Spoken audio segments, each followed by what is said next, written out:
আপনি কি জানেন কোরআন নিয়ে কোন ফেরেশতা পৃথিবীতে এসেছিল? জানেন ফেরেশতার নাম কি বলেন তো? জিবরিল আলাইহিস সালাম। একটু খেয়াল করে শুনেন, কান দুটো খরগোশের কানের মতো খাড়া করে আমার দিকে তাকান। সাইয়েদনা জিবরিল কোরআন নিয়ে এসেছেন, ফলে উনি হয়েছেন শ্রেষ্ঠ ফেরেশতা।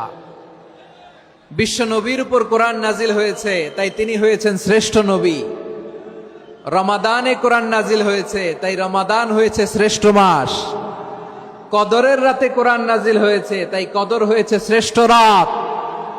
আমরাও যদি কোরআনের সাথে সম্পর্ক বাড়াই, আমাদের মর্যাদাও এরকম, আমাদেরকেও শ্রেষ্ঠ মানুষ বানায় দিবে কে? এজন্য কোরআনের সাথে সম্পর্ক বাড়াইতে রাজি আছেন তো? যারাই কোরআনের সাথে সম্পর্ক বাড়ায়, এদের মর্যাদা বাড়ায় দেয় কে?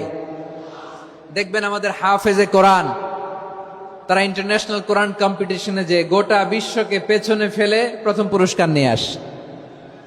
এত ছোট ছোট বাচ্চা, ও সমাজ বোঝে না, রাজনীতি বোঝে না, টাকা পয়সা বোঝে না, কিচ্ছু বোঝে না, কিন্তু গোটা বিশ্বে ওকে সম্মানের চেয়ারে আসীন করেছে কে? এই কোরআনের সাথে লাগলে আল্লাহ তাআলা সম্মান বাড়িয়ে দেয়। আমার প্রিয় ভাইয়েরা, আসুন আমরা আলোচনার শুরুতেই শপথ নেই যে আসন্ন রমাদানে আমরা কোরআনের সাথে নিজেদের সম্পর্ককে মজবুত করব ইনশাআল্লাহ। সবাই বলুন ইনশাআল্লাহ। শাবান মাস আসলে, রজব মাস আসলে সাহাবারা কি করতেন আসুন আমরা দেখি কিভাবে তারা রমাদানকে ওয়েলকাম জানাতেন। রজব শাবান আসলেই ওনারা রমাদান পর্যন্ত পৌঁছার আকুতি, আগ্রহ আর ফরিয়াদ আল্লাহর কাছে জানাতেন আর বলতেন, ইয়া আল্লাহ, রমজান পর্যন্ত আমাদের হায়াত বাড়িয়ে দাও। আল্লাহুম্মা বাল্লিগনা রমাদান, আল্লাহ তুমি রমজান পর্যন্ত আমাদের পৌঁছে দাও। আল্লাহুম্মা বারিক লানা ফি রজব ওয়া শাবান ওয়া বাল্লিগনা রমাদান, আল্লাহ রজব শাবানে বরকত দাও, আল্লাহ রমজান পর্যন্ত তুমি আমাদেরকে পৌঁছে দাও। আওয়াজ করে পড়েন আমিন। আমার প্রিয় চাঁপাইনবাবগঞ্জের ভাইরা, গত বছর অনেকের সাথে আমরা একসাথে রমাদান কাটিয়েছি, তাদের অনেকে দুনিয়াতে এখন বেঁচে নাই, এরকম আছে না নাই? এই যে আরো 7 দিন বাকি রমাদান আসতে, এই 7 দিন পর্যন্ত আমরা রমাদান পাবো, কোনো গ্যারান্টি আছে? আচ্ছা, এই বছর যদি খুশনসিব হয় আমাদের, আমরা যদি পাই, আগামী বছরও যে রমাদান আমরা পাবো, কোনো গ্যারান্টি আছে?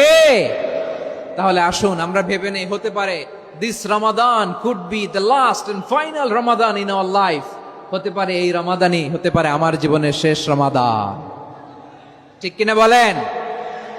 তাই আসুন আমরা আল্লাহর কাছে দোয়া করি, আল্লাহুম্মা বাল্লিগনা রমাদান, আল্লাহ তুমি রমাদান পর্যন্ত আমাদেরকে পৌঁছে দাও। আওয়াজ করে পড়েন আমিন। ইবনু রাজব আল হাম্বলি লাতাইফুল মাআরিফের মধ্যে লিখেছেন, সাহাবারা ওনারা রমাদান কেন্দ্রিক, আমাদের সালফে সালেহিনরা রমাদান কেন্দ্রিক জীবন কাটাতেন। ওনারা রমজান আসার 6 মাস আগে আল্লাহর কাছে দোয়া করতেন, আল্লাহ রমজান পর্যন্ত পৌঁছে দাও। রমজান চলে যাওয়ার পরে বাকি 6 মাস আল্লাহর কাছে দোয়া করতেন, আল্লাহ এই রমাদানে যে ইবাদত করেছি, ইবাদত গুলো তুমি কবুল করে নাও। সুবহানাল্লাহ। তাহলে পুরো বছর রমাদান কেন্দ্রিক জীবন। রমজান আসার আগে 6 মাস দোয়া করতো, আল্লাহ আমরা যেন রমজান পাই। রমজান চলে যাওয়ার পরে বাকি 6 মাস বলতো, আল্লাহ রমজানে যে ইবাদত করেছি এগুলো তুমি কবুল করে নাও। সুবহানাল্লাহ। আবার এই শাবান মাসে আল্লাহর হাবিব সাল্লাল্লাহু আলাইহি ওয়াসাল্লাম সবচেয়ে বেশি রোজা রাখতেন। কানা ইয়াসুমু শাবানা কুল্লাহ, সবচেয়ে বেশি রোজা রাখতেন শাবান মাসে।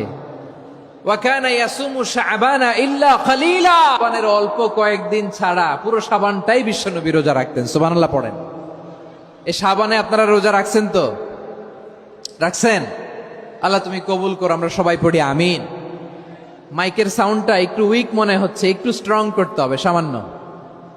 মাইক অপারেটর যিনি আছেন একটু স্ট্রং করবেন, আমার শাউট করে কথা বলা লাগতেছে, একটু স্ট্রং করবেন মেহেরবানি করে, মাইকের সাউন্ডটা একটু স্ট্রং করবেন। প্রিয় ভাইয়েরা, এই শাবান শেষে আমাদের মধ্যে আগমন করবে রমাদান, এবং এই রমাদানুল মুবারক আল্লাহ তাআলা আমাদের জন্য সিয়াম ফরজ করেছেন। কি ফরজ করেছেন?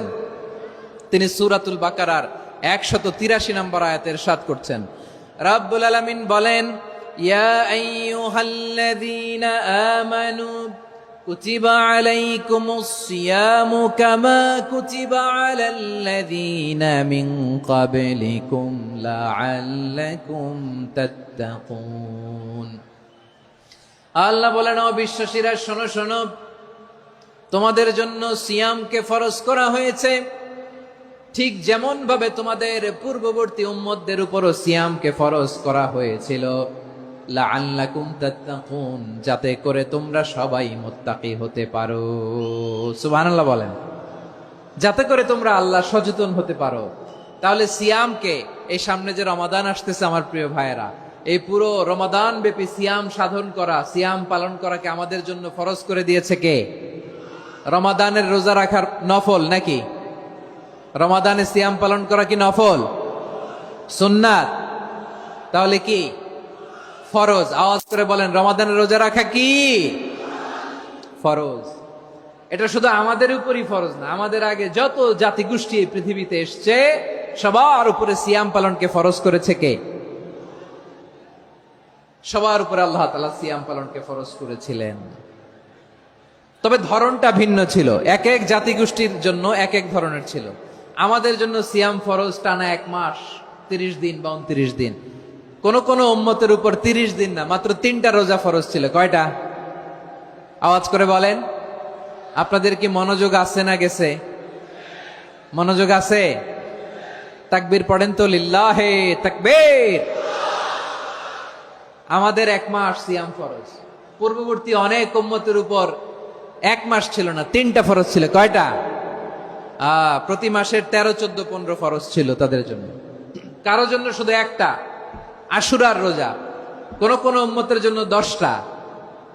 কোন কোন উম্মতের জন্য রোজা ফরজ ছিল মৌনতার রোজা, আরবিতে বলে সৌমুল ইনসাত, মানে সারাদিন খেতে পারবে, পান করতে পারবে, স্ত্রীর সাথে মেলামেশা করতে পারবে, কিন্তু কথা বলতে পারবে না। কথা বললেই তাদের রোজা ভেঙে যেত। পড়েন সুবহানাল্লাহ। কি অদ্ভুত ব্যাপার! মৌন সম্মতির রোজা। যেমনটি সাইয়্যিদাতুনা মারিয়াম আলাইহিস সালাম বলেছেন, ইন্নী নাযারতু লির-রাহমানি সাওমা ফালান উকাল্লিমাল ইয়াওমা ইনসিয়া। তিনি বলেছেন, আজকে আমি রহমানের জন্য, মানে আল্লাহর জন্য রোজা মানত করেছি, আজকে আমি কারোর সাথে কথা বলতে পারবো না। তো রোজা রাখলে কথা বলতে পারবে না কেন? কারণ ওই শরীয়তে রোজার বিধান ছিল সকাল থেকে সন্ধ্যা খেতে পারবেন, পান করতে পারবেন, কিন্তু কথা বলতে পারবেন না। কথা বললেই রোজা ভেঙে যেত। সুবহানাল্লাহ বলেন। তাহলে সব জাতিগোষ্ঠীর উপরে রোজা ফরজ ছিল, কিন্তু ধরনটা ভিন্ন ছিল। মজার ব্যাপার হচ্ছে, আপনি বর্তমানেও বিভিন্ন ধর্মের দিকে তাকান, বৌদ্ধ ধর্ম, হিন্দু ধর্ম, খ্রিস্ট ধর্ম, তাদের মধ্যেও রোজা আছে। ইংরেজরা, খ্রিস্টানরা এটাকে বলে ফাস্টিং। কি বলে? ফাস্টিং। আমাদের হিন্দু ভাইয়েরা বলে উপবাস। তারা কি বলে? উপবাস। আবার এখন আন্দোলনেরও একটা মাধ্যম হয়েছে এটা, না খেয়ে থাকা। এটারে বলে অনশন। এটারে কি বলে? অনশন ধর্মঘট। মানে আমাদের দাবি না মানলে আমরা খাবো না, রোজা রাখলাম। আছে না নাই? তারপরে আধুনিক বিজ্ঞান এটার একটা নাম দিয়েছে না খেয়ে থাকাকে, অটোফিজি। কি বলে? অটোফিজি। জাপানের এক চিকিৎসা বিজ্ঞানী এই অটোফিজির উপর গবেষণা করে সে নোবেল পেয়েছে। সুবহানাল্লাহ পড়বেন না? এজন্য আল্লাহ তাআলা আমাদের জন্য গোটা রমাদানে এই সিয়ামকে ফরজ করে দিয়েছেন। আওয়াজ করে বলেন আল্লাহু আকবার।